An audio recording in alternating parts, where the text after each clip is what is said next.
ایک جنگل میں بندروں کی ایک ٹولی رہتی تھی۔ اس ٹولی میں 2 بچے بھی تھے جو بہت زیادہ شرارتی تھے۔ ان کے ماں باپ بھی ان کی شرارتوں سے تنگ آ گئے تھے۔ اسی جنگل میں ایک ننھا زرافہ بھی رہتا تھا۔ وہ بہت ہی سیدھا سادہ تھا اور بھولا بھالا۔ ایک دن گھاس چرتے چرتے وہ جنگل کے اس حصے میں آ گیا جہاں بندروں کی یہ ٹولی درختوں سے پتے اور پھل فروٹ توڑ توڑ کر کھانے میں مگن تھی۔ دونوں چھوٹے شرارتی بندروں نے زرافے کو دیکھا تو انہیں حیرت ہونے لگی کیونکہ ان بچوں نے کبھی ایسا جانور نہیں دیکھا تھا۔ بندر کے ایک بچے نے کہا، ارے دیکھو تو کتنا عجیب و غریب جانور ہے، آؤ اسے چھیڑتے ہیں۔ دونوں بندر کودتے پھلانگتے اس درخت پر پہنچ گئے جس کے نیچے کھڑے ہو کر زرافہ پتے کھا رہا تھا۔ اس درخت کی ایک شاخ پر بیٹھ کر دونوں نے زرافے سے کہا، اے لمبو، تمہارا کیا نام ہے؟ زرافے نے بڑی نرمی سے کہا، میں زرافہ ہوں، کیا مجھ سے دوستی کرو گے؟ تم لوگوں کے نام کیا ہیں؟ دونوں بندروں نے شرارت سے کھلکھلا کر ہنس پڑے اور کہنے لگے کہ تم سے ہم کیوں دوستی کرنے لگے؟ کتنے بدصورت ہو تم، مینار جیسی لمبی گردن اور سیڑھی جیسے پیر، ہمیں نہیں کرنی ایسے بے ڈھنگے جانور سے کوئی دوستی۔ اتنا کہہ کر دونوں بندر زرافے کو چھیڑنے لگے۔ ایک بندر نے درخت سے ایک پکا ہوا پھل توڑ کر زرافے پر پھینک دیا۔ پھل زرافے کے منہ پر لگا اور لگ کر پھوٹ گیا۔ اس کا رس پورا گودا نکل کر زرافے کے منہ پر پھیل گیا۔ یہ دیکھ کر دونوں بندر کہکا مار کر ہنسنے لگے اور کودتے پھلانگتے وہاں سے بھاگ گئے۔ زرافہ بیچارہ حیران ہو کر رہ گیا اور منہ لٹکائے وہاں سے چل دیا۔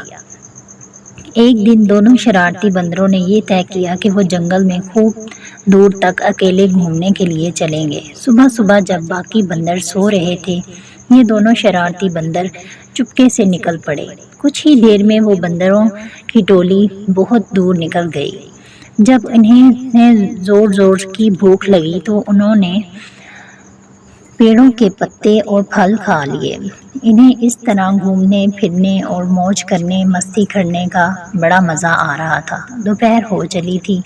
وہ دونوں گرمی سے بچنے کے لیے ایک درخت کی ہری بھری شاخ پر جا بیٹھے۔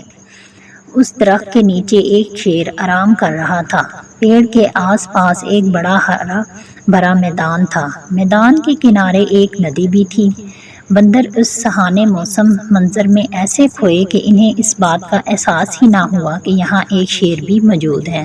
لیکن جب شیر اپنے چہرے پر بیٹھی ہوئی مکھیوں کو اڑانے کے لیے گھرایا تو بندروں نے شیر کو دیکھ لیا۔ شیر کو دیکھتے ہی وہ بری طرح ڈر گئے۔ کچھ ہی دیر کے بعد انہیں یہ محسوس ہوا کہ ہم درخت کے اوپر محفوظ ہیں۔ چونکہ ان کے اندر شرارت کوٹ کوٹ کر بھری ہوئی تھی، اسی لیے یہاں بھی انہیں شرارت سوجنے لگی۔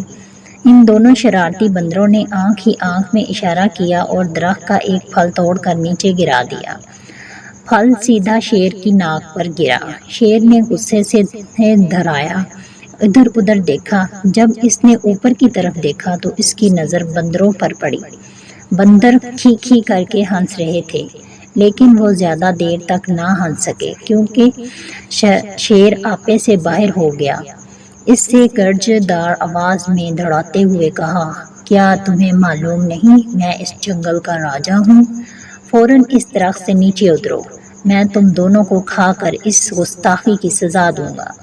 بندروں کو پھر ہنسی آ گئی۔ انہیں یقین تھا کہ ہم درخت پر محفوظ ہیں۔ شیر ان کو اس طرح دوبارہ ہنستے ہوئے دیکھ کر غصے سے آگ بگولا ہو گیا اور اپنے پیروں کو سمیٹ کر اسپرن کی طرح تیزی سے اچھلتا ہوا۔ ان دونوں شرارتی بندروں نے دیکھا کہ شیر کا جبڑا کھلا ہوا ہے اور اس کے تیز نوکیلے دانت اس کی طرف آ رہے ہیں۔ وہ بڑی تیزی سے اچھلتے ہوئے بالکل ان کے قریب آ گیا۔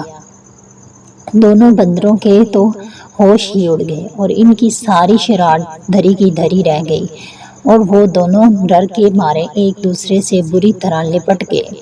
شیر نے چھلانگ تو بہت اچھی لگائی تھی، لیکن جس شاخ پر وہ دونوں بندر بیٹھے ہوئے تھے شیر وہاں تک نہیں پہنچ سکا۔ شیر نے دوبارہ زبردست چھلانگ لگائی۔ بندروں کی حالت بڑی پتلی ہو گئی تھی وہ ڈر کے مارے چیخنے لگے، لیکن وہاں ان کی پکار سننے والا کوئی بھی نہیں تھا۔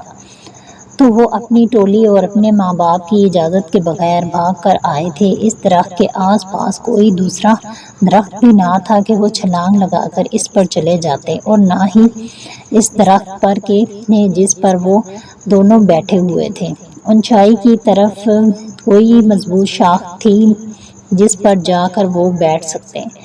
یوں سمجھ لیں کہ شرارتی اور نافرمان بندر آج بری طرح پھنس گئے تھے، اور وہ اس حالت میں تھے کہ انہیں کچھ سمجھائی نہیں دے رہا تھا کہ یکایک ان کے کانوں میں دھیمی سی آواز آئی کہ گھبراؤ مت، میں تم دونوں کو یہاں سے نکال لے جاؤں گا، چپکے سے میری گردن کے سہارے میری پیٹھ پر اتر آؤ۔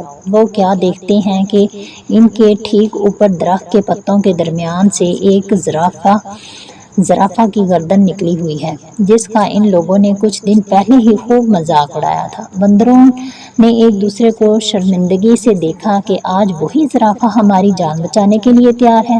اس زرافے کو اس دن کی شرارت اور مذاق وغیرہ کا ذرا بھی خیال نہیں ہے۔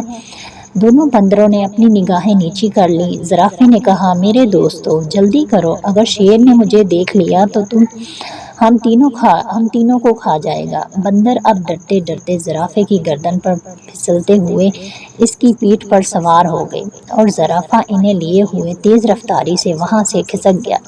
شیر کو پہلے تو پتہ نہیں چل سکا کہ کیا ماجرا ہے، لیکن جب اس نے زرافے کی پیٹھ پر سوار ہو کر دونوں بندروں کو بھاگتے نکلتے ہوئے دیکھا تو اس نے دھڑاتے ہوئے ان کا پیچھا کیا۔ بندروں نے پیچھا کرتے ہوئے شیر کو دیکھا تو ان کی جان نکل گئی۔ وہ بری طرح چیخنے لگے، چلانے لگے۔ شیر پوری قوت کے ساتھ بندروں کو پکڑنے کے لیے دوڑا اور گھراتا رہا۔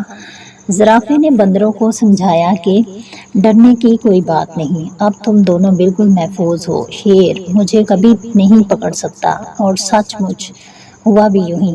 ایسا ہی ہے کہ زرافے نے شیر کو کافی پیچھے چھوڑ دیا۔ ایک محفوظ جگہ پر پہنچ کر زرافہ رک گیا۔ بندر چھلانگ لگا کر اس کی پیٹھ سے نیچے اتر گئے۔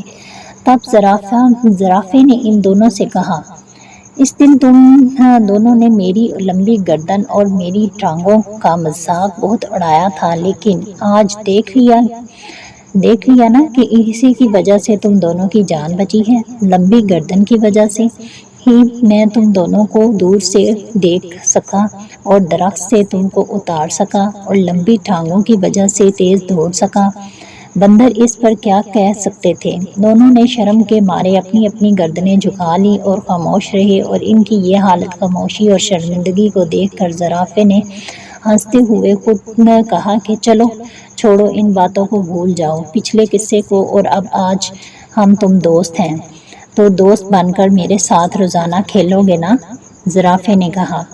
زرافے کی یہ بھلائی دیکھ کر دونوں شرارتی بندروں کو اپنی حرکتوں پر سخت غصہ آنے لگا کہ ان لوگوں نے اتنے اچھے اور پیارے زرافے کو کیوں ستایا اور اس کا مذاق کیوں اڑایا۔